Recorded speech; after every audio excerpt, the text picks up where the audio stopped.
Buddhist view of the world can be pretty bleak. There's a forecast in the Pali Canon that the quality of human life is going to deteriorate over time. People's lifetimes will get shorter. People will treat one another with more violence. It'll get so bad that it gets to a point where they call it the sword interval, where people hunt one another down like game.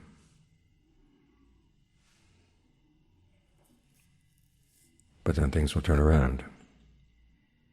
People will realize that they have to learn how to live by more humane values, and the world will begin to develop again until the time of the next Buddha. But in the meantime, as I said, it's pretty bleak. On top of that, you'd have the different forest ajahns making forecasts about the world. And some of them are pretty bleak as well. So what do you do in a bleak world? Most of us swing back and forth between hope and despair. And the Buddha says there is hope, but it's in our actions. And the extent to which our actions can change the world is going to depend on a lot of things that are beyond our control. The real hope is the solidity that we can build inside, qualities we can build in the mind. And some of those qualities are dependent on just how we relate to ourselves, and others are dependent on how we relate to others. The passage where the Buddha said, you look out after others, you're looking out after yourself. In other words, to look out after other people requires equanimity, it requires kindness, it requires goodwill, and a lot of endurance and patience. Because people are difficult.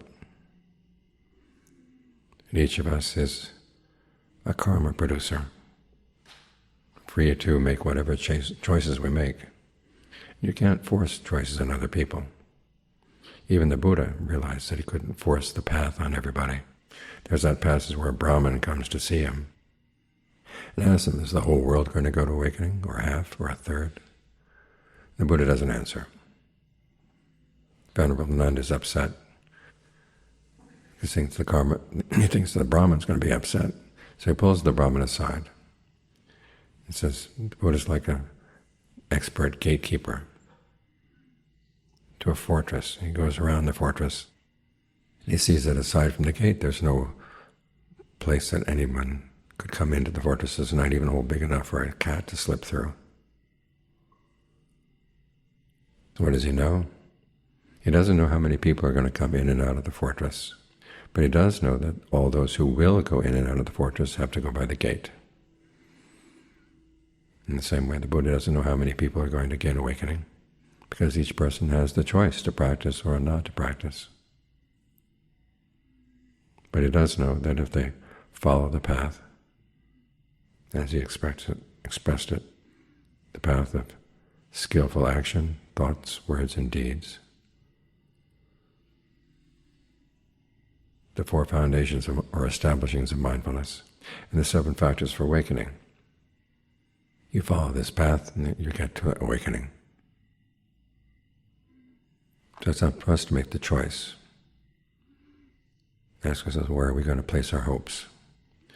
And the only thing we have within our power is our choices. So place your major hopes there. But again, it's not just empty hopes. You have to do it right. And you have to have the right attitude, because some of the goodness we develop, as I said, depends on how we interact with others. And if our interaction swings back and forth in line with our hopes and our despair, it's not going to be dependable. What the Buddha recommends is an attitude that you have some duties, and you follow those duties. That's what he taught from the very beginning. As he said, his duty as a teacher was to give you a clear sense of what should and should not be done. In terms of the skillful and unskillful actions, skillful actions should be developed, unskillful actions should be abandoned. In terms of the Four Noble Truths, suffering should be comprehended, In other words, you should see that suffering is in the clinging to the aggregates. That takes a lot of effort to comprehend that, because we tend to see suffering in other places. But this, the Buddha said, is where the real suffering is. So you want to comprehend that. How do you cling? Why do you cling? That gets to the second truth, which is the origination of suffering. Where in the mind does this come from? It comes from craving. 3 types in particular. Craving for sensuality, for becoming, non-becoming. Sensuality is our fascination with thinking about sensual pleasures, planning sensual pleasures. Becoming is when you have a desire for something, and you get a sense of what world that desired object exists in, and how you can enter into that world and take on a role, take on an identity in that world. We do this in our thoughts very often. You think of something you want. Where is it? What would you do in order to get it? That's becoming. And the Buddha says even though we enjoy that, and most of our thinking is in those terms, it's making us suffer. And finally there's craving for non-becoming. You've got a world, your world, you realize it's not working out. It's not what you wanted. You feel more and more confined by it. You want to get out. You want to destroy it. You prefer oblivion. That too is suffering, that craving, because it leads to more becoming, ironically. You take on an identity as the person who wants the non-becoming. That becomes your new becoming. So when you see these things happening in the mind, you should abandon them.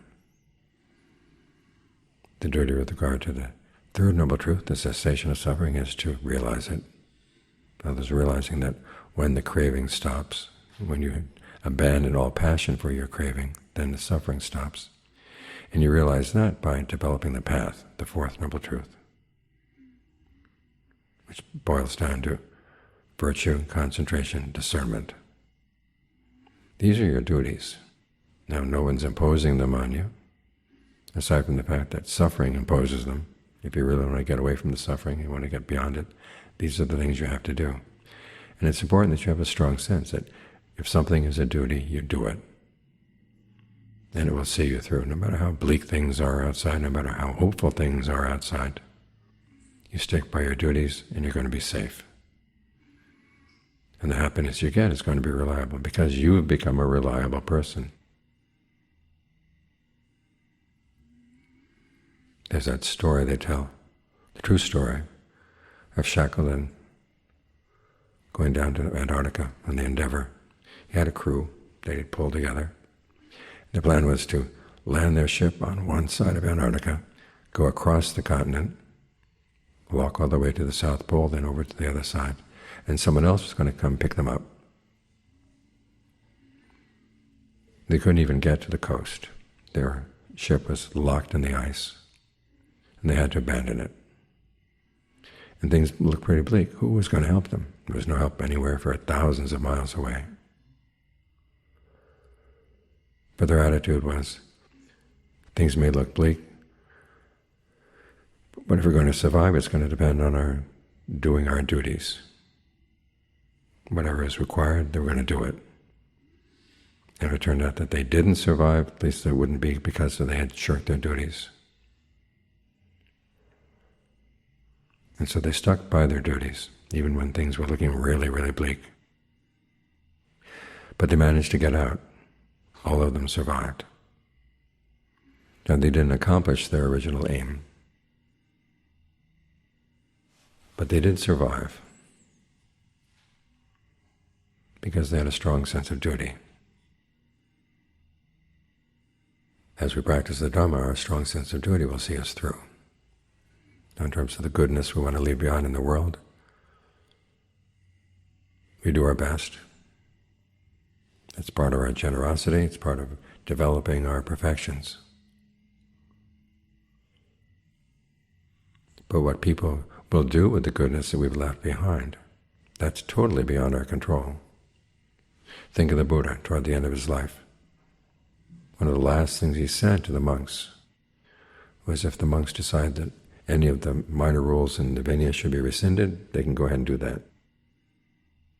And here the Buddha had been spending 45 years setting up the Vinaya. He put a lot of thought, put a lot of care into the Vinaya rules. And he said again and again that the long life of the religion would depend on the monks not adding new rules and not taking away any of the rules that he had established. But he showed at the end of his life that he was not possessive of the Vinaya. That was one of the things he had to leave behind, he had to let go. So he said, okay, if you want to change any of the minor rules, go ahead. Now in some ways that was a challenge to them. It offered them the opportunity to show that even though they were allowed to change the rules, they were going to be loyal to the Buddha's vision, loyal to his compassion in setting out the rules. And they decided not to change any of the rules. That became a principle that's been held to ever since. Now, every now and then you get some monks who say, well, we should change the rules. After all, the Buddha himself changed the rules. Which shows that there is that tendency for things to get worn down. You leave good things behind in the world, and there will be people who want to destroy them. You have to accept that fact. But you can't let it make you despondent, because you focus more on what good qualities you've developed. Like the people in the expedition, their main aim was to do something no one had ever done before, which was to walk across the continent of Antarctica. That didn't happen. What did happen was that they cared for one another, saw one another through. And everybody on the expedition survived. So we live in this world which can be very bleak, but you want your goodness to survive and to thrive. You can't make your goodness depend on your hopes for how good the world is going to be. You place your hopes in trying to be as skillful as you can in your actions. You notice if you do something you think it's going to be harmless, but it causes harm, you don't do that anymore. You learn to train yourself. There's where hope lies. Your ability to observe your own actions, your ability to learn to become more and more truthful and honest with yourself as to what your real intentions are when you act, what you're actually doing when you act, and what the results are. And your duty is to try to learn from that. As the Buddha said, the Dhamma is nourished by commitment and reflection. So we'll learn how to be as skillful as possible in committing and in reflecting. So at the very least your goodness survives and it becomes solid. Because it's based on something solid, your strong sense of duty. This is what has to be done. If we feel that our emotions are needed, we know how reliable your emotions are. They come and go. Hope comes and then despair and then hope. We're talking today about how people who are fully awakened, they don't need a lot of emotion to be compassionate. They don't need a lot of emotion or a lot of anger to get stirred up to do something to help people who are being mistreated. They just see this is what needs to be done. Again, strong sense of duty. That's a lot more reliable than your emotions. So do your best to develop that sense. Your own goodness becomes more reliable for you and for the people around you.